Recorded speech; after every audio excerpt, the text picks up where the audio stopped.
इस देश के अंदर जब तक, इस भारत के अंदर जब तक कोई अम्बेडकरवादी इस देश की राज सत्ता पर नहीं बैठेगा, तब तक यहाँ से जातिवाद नहीं मिटा सकते। मनुवाद की सोच है ये अम्बेडकर जयंतियां बताती हैं कि अब आप जागरूक हो रहे हो।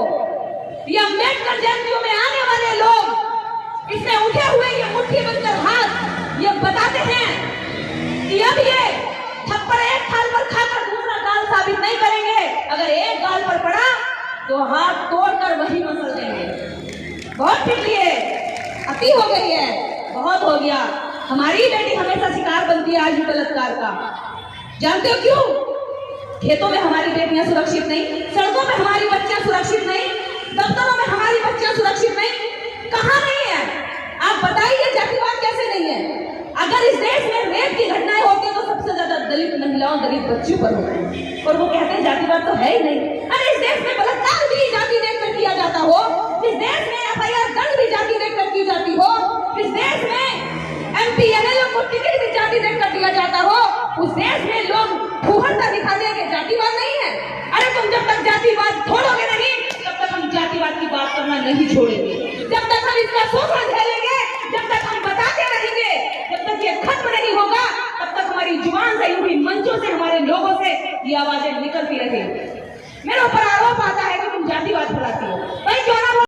हाँ, प्यासा रखा तुमने इतने दिन, जिस नाले से, जिस तालाब से, जिस झरने से कुत्ता बिल्ली नहा सकता था, पेशाब कर सकता था, लेकिन उन पब्लिक कुओं पर हमारे लोग चढ़ जाते थे तो हत्याएं कर दी जाती थी। आज भी कितने कुएं ऐसे हैं, आप जाएंगे पूर्वांचल में तो आज भी ठाकुर के कुएं के नाम से जगह जगह हमारे लोग मारे जाते हैं। पिछले ही साल की घटना है, इंद्र मेघवाल राजस्थान जालोर की घटना है। केवल 8 साल का बच्चा शिक्षक ने पीट के इसलिए मार दिया क्योंकि उसने ऊंची जाति के व्यक्ति का घड़े से पानी पी लिया था। और कहते हैं कि जातिवाद खत्म हो गया। जो लोग ये कहते हैं जातिवाद खत्म हो गया, या तो वो बहुत मासूम है, मूर्ख है, या फिर आपको मूर्ख बना रहे हैं। बहुत शातिर हैं जो जानते हैं लेकिन आपको बताना नहीं चाहते कि जातिवाद है। अब मैं बता दूं जातिवाद कहां कहां है। जब आप अच्छा कपड़ा पहनकर उनके सामने निकलेंगे तो वो कहेंगे अरे तुम तो लगते ही दलित जैसे यार, ये जातिवाद है। उनको उनके नजर में लगने चाहिए। वो तुम्हें कह रहे हैं इनडायरेक्टली कि यार लगने नहीं हो, तुम लगने चाहिए। यानी कि उनकी इमेज में दलित का मतलब है फटे कपड़े पहनना, मुंह पे चमक नहीं होना, काला होना चाहिए, गंदे कपड़े होने चाहिए, मैला कुचैला दिखना चाहिए, और कॉन्फिडेंस से खड़ा नहीं होना चाहिए, झुका हुआ होना चाहिए। तो उन्हें लगेगा कि हाँ भाई तुम वास्तव में दलित हो। ये जातिवाद है। और यही लोग कहेंगे कि जातिवाद नहीं है।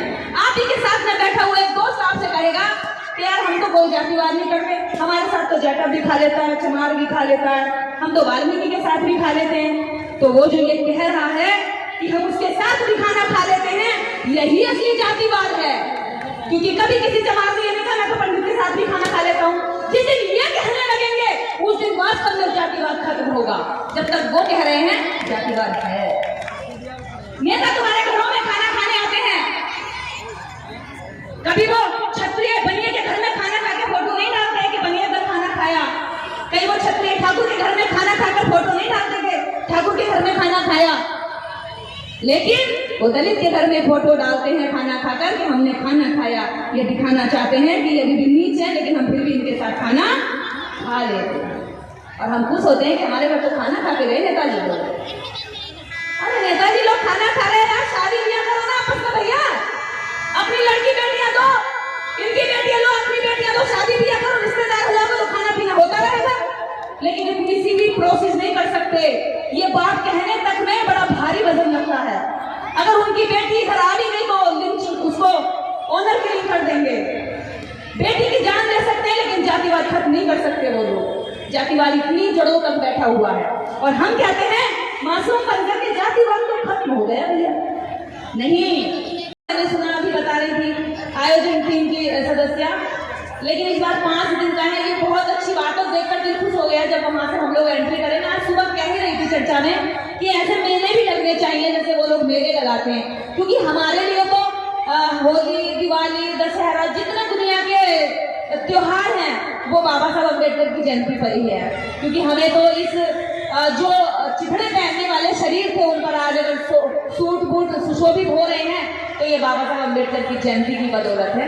तो इसलिए हमारे लिए सबसे बड़ा पर्व बाबा साहब अम्बेडकर की जयंती है।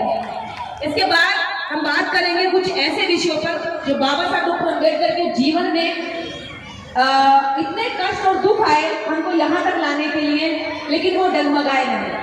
हमें वैसा ही अम्बेडकरवादी बनना है, उनकी औलाद बनना है जो मुसीबत को देखकर भागते नहीं हैं, ना विचार बदलते हैं। जब बाबा साहब डॉक्टर अम्बेडकर इस देश के अंदर अछूतों की, दलितों की लड़ाई लड़ रहे थे, विशेष रूप से महिलाओं की लड़ाई लड़ रहे थे, तब करपत्री जैसे ब्राह्मणों ने बाबा साहब डॉक्टर अम्बेडकर के विरोध में उनका पुतला फूका, हिंदू कोर्ट में उनकी प्रतियां जलाई।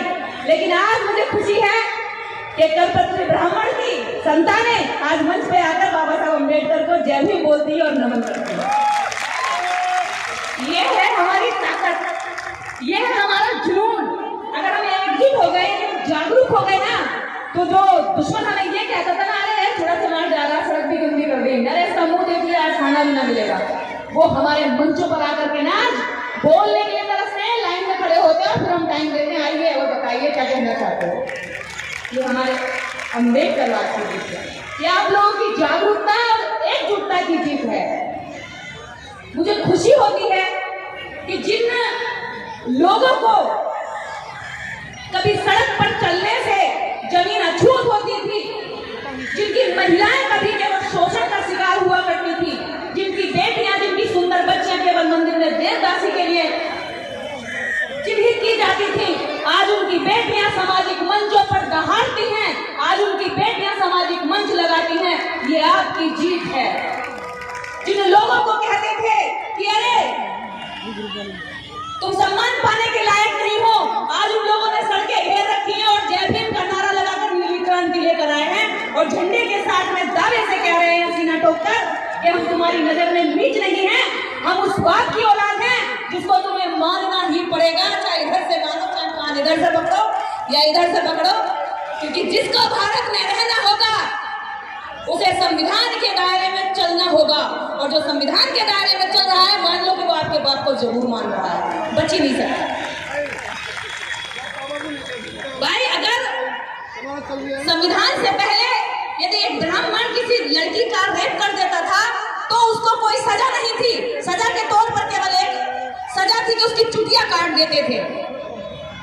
लेकिन यदि एक शूद्र ने, अछूत ने उनकी बेटी को देख लिया तो उसकी आंखें भी निकाल देते थे। यदि वो उनके सामने सीना उठाकर चल रही थी तो कोड़ों से वो मार पड़ती थी, हाथ पैर गरम तेल में डाल दिए जाते थे। ये अपमान था हमारा, ये हमारा जीवन की सच्चाई है भारत की। जब बाबा साहब डॉक्टर अम्बेडकर को पढ़ते हैं तो उनके सारे साहित्य में दर्द है, पीड़ा है, वो कीचड़ है जिसमें हम लोगों ने सदियों, हमारे पुरखों ने उसमें जिया। हमारे लोग कुएं पे नहीं चढ़ सकते थे, पानी के लिए बूंद बूंद के लिए तरसते थे। जब आज हम कहते हैं कि बाबा साहब डॉक्टर अम्बेडकर ने महान तालाब का आंदोलन करके हमें पानी पीने का हक दिलवाया, तो वो लोग आज भी कहते हैं अरे तो तुम लोग इतने दिन प्यासे रहे क्या।